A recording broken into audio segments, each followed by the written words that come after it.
आप जानते हैं गोवा के पूर्व मुख्यमंत्री और कांग्रेस के पूर्व नेता दिगंबर कामत जब भारतीय जनता पार्टी में शामिल हुए तो उन्होंने क्या कहा।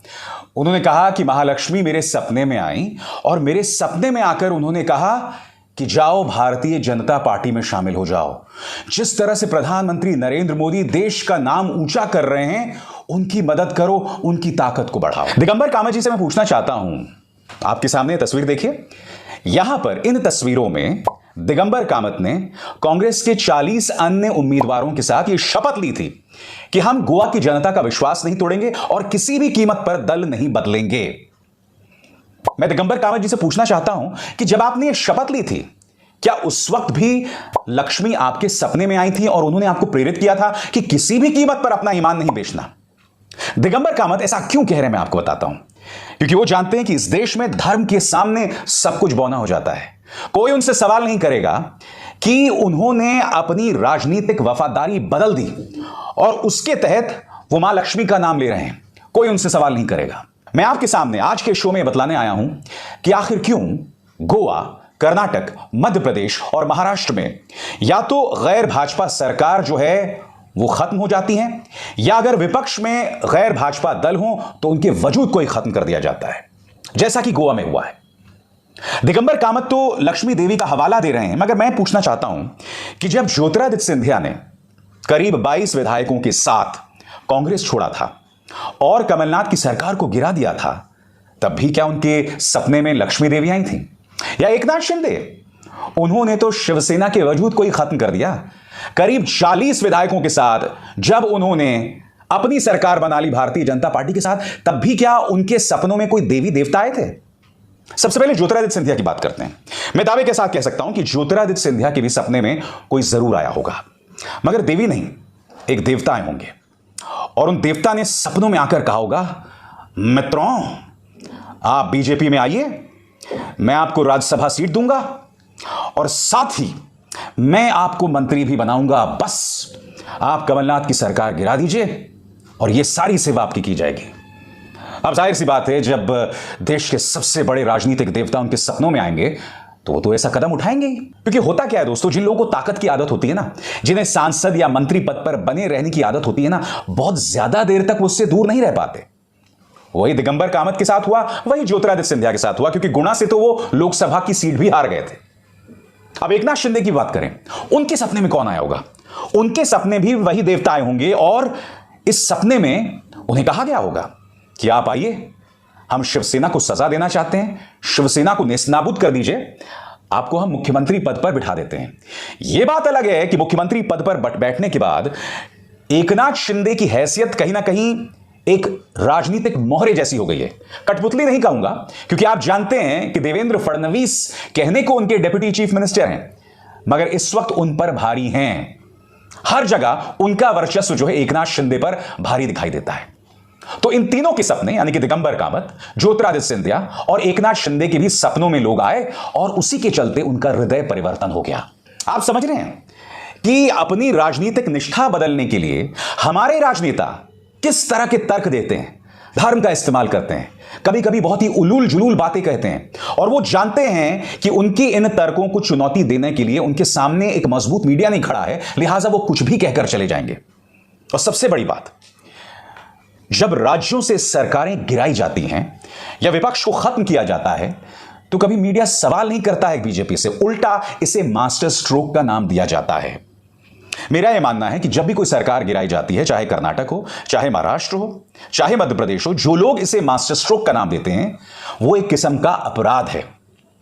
वो मीडिया की आपराधिक सोच को बतलाता है कि वो इन हरकतों को मास्टर स्ट्रोक बता रहे हैं।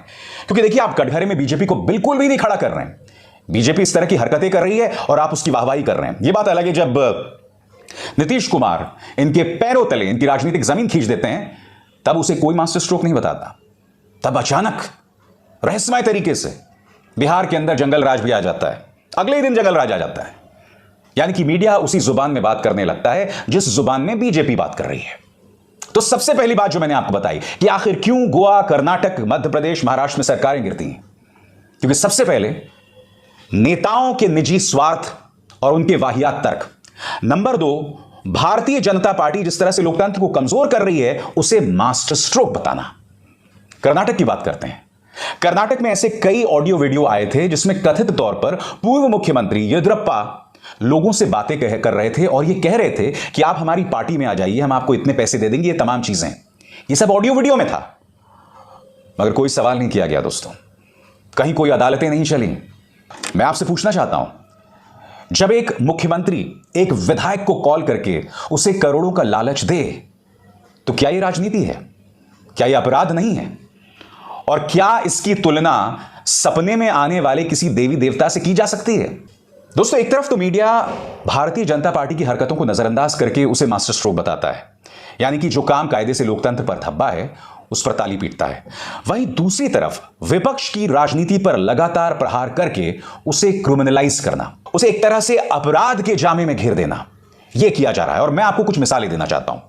मसलन आपको याद होगा कि महाराष्ट्र में 2 साधुओं की लिंचिंग हो गई थी, याद है आपको?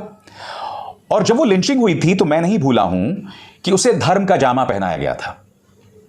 मैं नहीं भूला हूं कि रिपब्लिक का वो संपादक चीख चीख कर सोनिया गांधी को गाली दे रहा था कि सोनिया गांधी ने इटली में अपने लोगों को फोन करके कहा होगा कि देखो मैंने उन साधुओं को वहां मरवा दिया।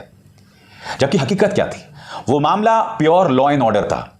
वो मामला पालघर पुलिस पर सवाल था, उद्धव ठाकरे सरकार पर यकीनन सवाल था, मगर उसे ट्विस्ट क्या दिया गया? उसे ट्विस्ट ये दिया गया कि उन साधुओं को मरवाने के पीछे सोनिया गांधी का हाथ है, कांग्रेस का हाथ है, विपक्ष का हाथ है, और उसे धर्म का जामा भी पहना दिया गया। जबकि जिस गांव में हुआ था वहां की जो सरपंच हैं वो बीजेपी से जुड़ी हुई थी। यही नहीं, जिन लोगों ने मौत के घाट उतारा था उन 2 साधुओं को, कई आरोपी भाजपा के सदस्य भी थे। तो आपने देखा होगा कि मीडिया ने उस मामले को किस तरह से ट्रीट किया। अभी कुछ ही दिनों पहले, इस गुजरे एक हफ्ते में, एक खबर आई कि बच्चा चोरी के शक में 4 साधुओं की महाराष्ट्र में पिटाई हुई। उन्हें लगभग लिंच कर दिया गया। यह उनकी खुशकिस्मती थी कि वो जिंदा बच गए। मैं जानता हूं चारों जिंदा बच गए, इसकी तुलना पालघर से नहीं की जा सकती, मगर प्रक्रिया दोनों में वही है, समान है। अपराध की मंशा दोनों जगह समान है, मगर मीडिया में उसकी कहीं चर्चा नहीं हुई। क्यों? क्योंकि पहले महाराष्ट्र में उद्धव ठाकरे की सरकार थी, अब भारतीय जनता पार्टी की साझा सरकार है जिसमें एकनाथ शिंदे जो हैं वो मुख्यमंत्री हैं। अब जाहिर सी बात है मीडिया इस पर मुंह तो नहीं खोलेगा। जबकि पालघर को लेकर आपको याद होगा आज भी मीडिया अपनी डिबेट्स में इसकी चर्चा करता है। वो घटना हुई थी लॉकडाउन के दौरान, उसकी चर्चा आज भी की जाती है। इसलिए मैं आपको कह रहा हूं, विपक्ष की राजनीति को, विपक्ष की सरकारों को मीडिया के सहारे, प्रचार तंत्र के सहारे उस पर हमला किया जाता है। यानी कि जो विपक्ष की सरकार हैं वो प्रचार तंत्र के दुष्प्रचार का सामना करते हैं, पालतू मीडिया के दुष्प्रचार का सामना करते हैं, एजेंसीज की दबिश का सामना करते हैं, जो कि महाराष्ट्र में हुआ। तो ये जब तमाम चीजें आपके सामने चुनौती के तौर पर हो, तब आपके लिए काम करना मुश्किल हो जाता है। और मैं दावे के साथ कह सकता हूं, क्योंकि मैं बात सपनों की कर रहा था, तो एकनाथ शिंदे के सपने में आकर उस राजनीतिक देवता ने यह भी कहा होगा कि अगर आप भारतीय जनता पार्टी की तरफ नहीं आए तो यह ना भूलें कि शिवसेना में ऐसे कई विधायक हैं जिन पर ईडी जो है वो दबिश डाल सकती है। एकनाथ शिंदे भी मुश्किल में पड़ सकते हैं। जब सपने में आकर कोई आपको इस तरह से प्यार से धमकी देगा तो जाहिर सी बात है तमाम विधायक जो हैं वो बीजेपी के खेमे में आ जाएंगे। क्योंकि जो 40 विधायक इस वक्त एकनाथ शिंदे के साथ हैं, ये ना भूलें उनमें से कम आधा दर्जन लोग ऐसे हैं जिन पर ईडी के केसेस चल रहे थे और अब रहस्यमय तरीके से सब उड़नछू हो गए। इसलिए आसानी से गोवा, महाराष्ट्र, कर्नाटक और मध्य प्रदेश की सरकारें गिर जाती हैं। मगर अभी मैं बात कर रहा हूं कि किस तरह से विपक्ष को निशाने पर लिया जाता है। मैं आपको एक और मिसाल देता हूं। राहुल गांधी इस वक्त भारत जोड़ो यात्रा कर रहे हैं। रामलीला मैदान में पार्टी का महंगाई और बेरोजगारी के खिलाफ एक दिन का आंदोलन हुआ था, एक दिन का प्रोटेस्ट था। क्या हो रहा है लगातार उस पर निगाह डालिए। मुद्दा नंबर 1, रामलीला मैदान में राहुल गांधी एक बयान देते हैं। उनके बयान को तोड़ मरोड़ कर मीडिया ही पेश करती है, भाजपा पेश करती है, झूठ का सहारा। उसके बाद राहुल गांधी जब यात्रा पर निकलते हैं तब भी उन पर हमला किया जाता है। पहले उनकी टी शर्ट पर हमला किया जाता है कि देखो 41,000 की टी शर्ट पहन के राहुल गांधी घूम रहे हैं, ये क्या गरीबों की बात करेंगे। मगर गरीबों के मसीहा हमारे प्रधानमंत्री नरेंद्र मोदी 1.5 लाख का मेबाख का चश्मा लगाते हैं, 10 लाख का सूट पहनते हैं जिसमें उनका खुद का नाम लिखा होता है, करोड़ों की गाड़ियों में बैठते हैं। यानी कि इस गरीबों के मसीहा को यह सब करने की इजाजत है और इनमें से कोई भी मीडिया उनसे सवाल नहीं करता है। मैं जो आपको बतलाने का प्रयास कर रहा हूं वो क्या बतलाने का प्रयास कर रहा हूं, वो ये कि विपक्ष जब भी कोई काम करता है उस पर निशाना साधा जाता है एक बिल्कुल प्लान्ड तरीके से। आपके स्क्रीन पर स्मृति ईरानी, इन्हें तो बाकायदा नौकरी दी गई है राहुल गांधी पर निशाना साधने की। इन्होंने भी गलत बयानी की थी, कायदे से मुझे झूठ बोलना चाहिए था।